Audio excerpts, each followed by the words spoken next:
Hello and welcome to The Drug Trip. We post weekly trip reports in story format with various substances for entertainment and harm reduction. If you enjoy these kinds of videos, then please do the channel a solid and please subscribe. Also, let us know your experiences and thoughts in the comments below and we may use them in a future video. Enjoy and be safe.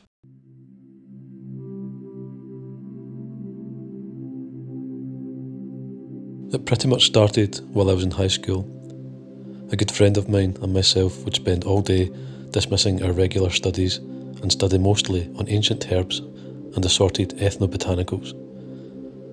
We would always know every, if not almost every aspect of any ethnogen we considered experimenting with beforehand.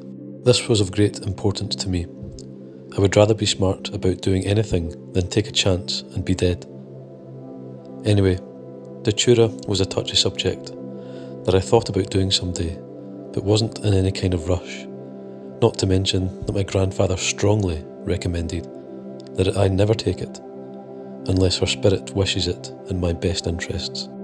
After I graduated from high school, I was a bit reluctant to go to college right away. I spent most of my time reading about random things and meditating.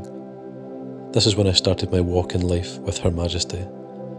I was meditating one day when I was suddenly overcome with a warm feeling all over my body, and I felt a presence that I knew right away was the Datura spirit.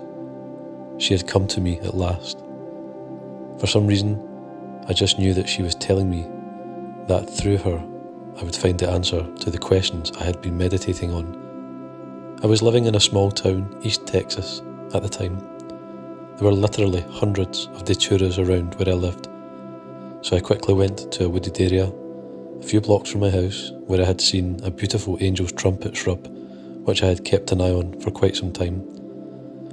I asked her spirit to surrender and open a pod of seeds so that I might sow her seeds and care for a plant or two of my own.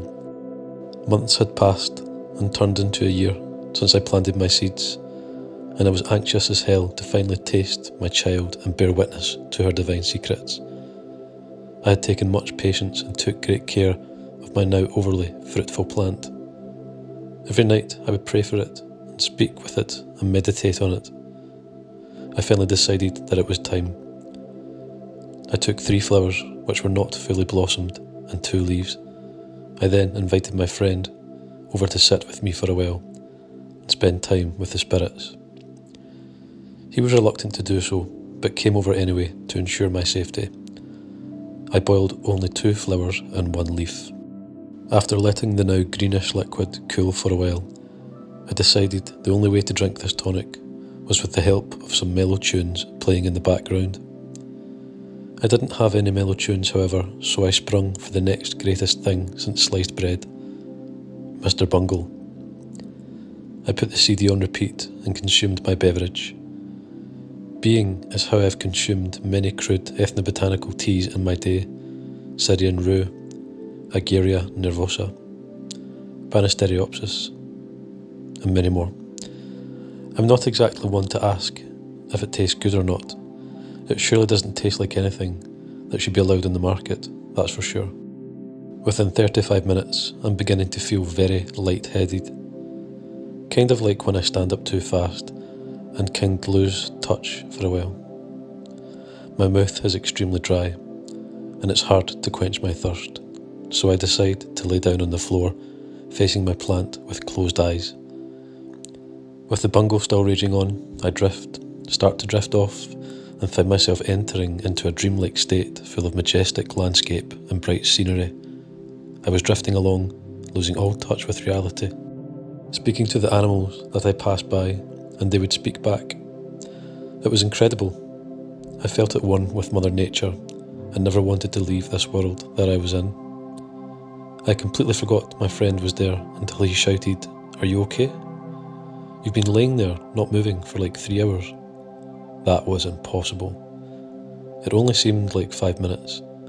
I reassured him that all was well, though I don't think he understood me because he kept asking me what I was talking about, and every time I tried to explain to him what was going on and how great it was, he would just stare blankly at me in confusion as if I was being silly. I wasn't speaking English. I'm not sure. Finally, I just gave him a reassuring thumbs up to communicate what body language I could. "Fine," he returned. He told me he was going to take a nap for a while, and to let him know if I needed anything. I told him that's fine, to let him sleep in my bed while I finished my journey. But first, I thought, I need some water. I went into the kitchen to get a drink from a Long John silver glass. But when I reached to get my Bretta out of the fridge, the glass had disappeared.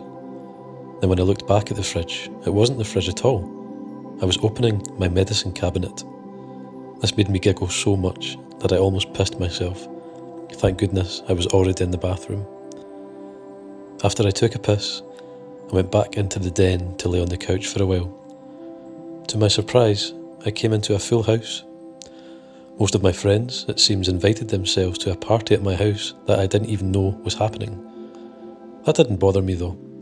I told one of my friends who was taking out my Mr. Bungle CD and replacing it with some good old November to make sure he remembered to lock the door after letting everyone in. A few hours went by, and I was having some very deep conversations with some of my friends about random theories and philosophies. At one point, I went back into the kitchen to get some Doritos. I was going to share them with my friends, who I assumed deserved a good treat. However, when I got back, everyone was gone, and my Mr. Bungle CD was still playing. Then a woman walked from my bedroom. A woman I had never seen before. I remember her like I remembered my own name. She was so beautiful. Her hair was a vibrant dark red. Her deep green eyes were full of compassion and warmth. She looked at me like a daughter would look at her father after a long embrace. When she spoke, she didn't move her mouth. Rather, I would understand what she was communicating to me without using words. She was the spirit of my plant.